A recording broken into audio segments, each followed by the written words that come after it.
K M. മാണിയുടെ 92ാം ജന്മദിനം കാരുണ്യദിനമായി ആചരിച്ചു. കേരള കോൺഗ്രസ് എം വരന്തരപ്പള്ളി മണ്ഡലം കമ്മിറ്റിയുടെ നേതൃത്വത്തിലാണ് കെ.എം. മാണിയുടെ 92ാം ജന്മദിനം കാരുണ്യദിനമായി ആചരിച്ചത്. ജില്ലാ പഞ്ചായത്ത് പ്രസിഡന്റ് വി.എസ്. പ്രിൻസ് ഉദ്ഘാടനം ചെയ്തു. വരന്തരപ്പള്ളി മണ്ഡലം പ്രസിഡന്റ് പത്രോസ് അമരത്തുപറമ്പിൽ അധ്യക്ഷത വഹിച്ചു.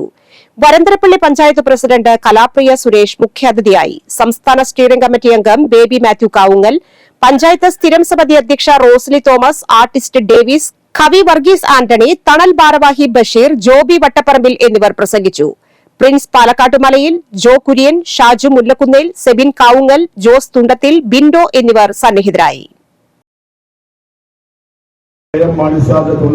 ജന്മദിനം കാരുണ്യദിനമായി 1000 കേന്ദ്രങ്ങളിൽ നടത്തപ്പെടുകയാണ്.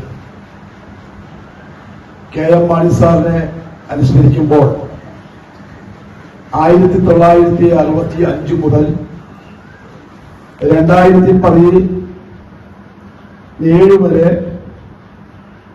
കേരള ചരിത്രത്തിലല്ല, ഇന്ത്യ ചരിത്രത്തിലല്ല, ലോക ചരിത്രത്തിൽ ആദ്യമായി ഒരേ നിയോജകമണ്ഡലത്തിൽ നിന്നും 52 വർഷം തോൽവി അറിയാതെ 13 തെരഞ്ഞെടുപ്പുകളെ അതിജീവിച്ചുകൊണ്ട് പാലാ നിയോജകമണ്ഡലം രൂപീകൃതമായ അന്ന് മുതൽ അദ്ദേഹം മരിക്കുന്നിടം വരെ ഒരു നിയോജകമണ്ഡലത്തെ പ്രതിനിധാനം ചെയ്തുകൊണ്ട് റെക്കാർഡിട്ട അദ്ദേഹം പല റിക്കാർഡുകളുടെയും കളിത്തോഴനാണ്.